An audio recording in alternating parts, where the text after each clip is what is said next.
Santapan Harian Keluarga, Jumat, tanggal 19 Agustus tahun 2022, firman Tuhan terambil dari Kitab Roma pasal 6 ayat 15 sampai dengan ayat 23. Judul SHK, yaitu Jadilah Hamba-Hamba Kebenaran.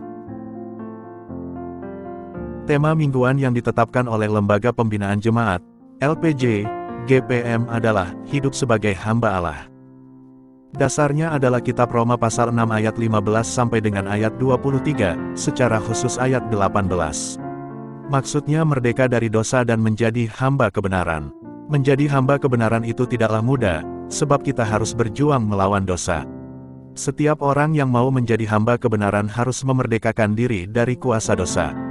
Orang yang merdeka di dalam Kristus, wajib mematikan segala keinginan dan hawa nafsu dunia.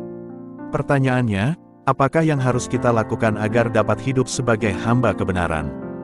Pertama, sebagai manusia yang memiliki kelemahan, kemungkinan jatuh ke dalam dosa masih ada.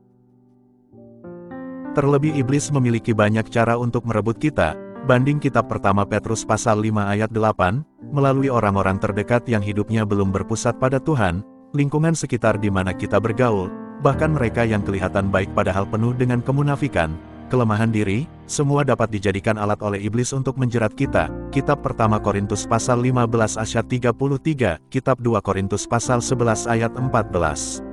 Sebab itu, waspadalah dan jangan pernah memberi kesempatan kepada iblis. Kedua, hiduplah dipimpin oleh Roh. Roh Kudus yang ada dalam kita bagaikan sebuah alarm yang akan bekerja mengingatkan dan menyadarkan kita dari dosa.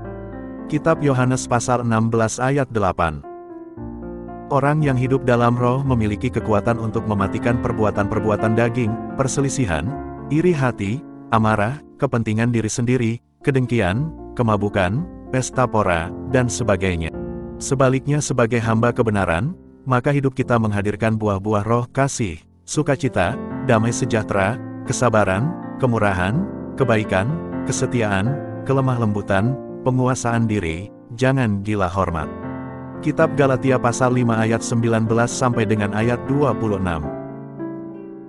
Menurut Paulus hidup adalah pilihan, memilih hidup di dalam dosa mendatangkan penghakiman Allah, yaitu kematian, atau memilih hidup dalam kebenaran membawa kita kepada kehidupan yang kekal, ayat 21 sampai dengan ayat 23.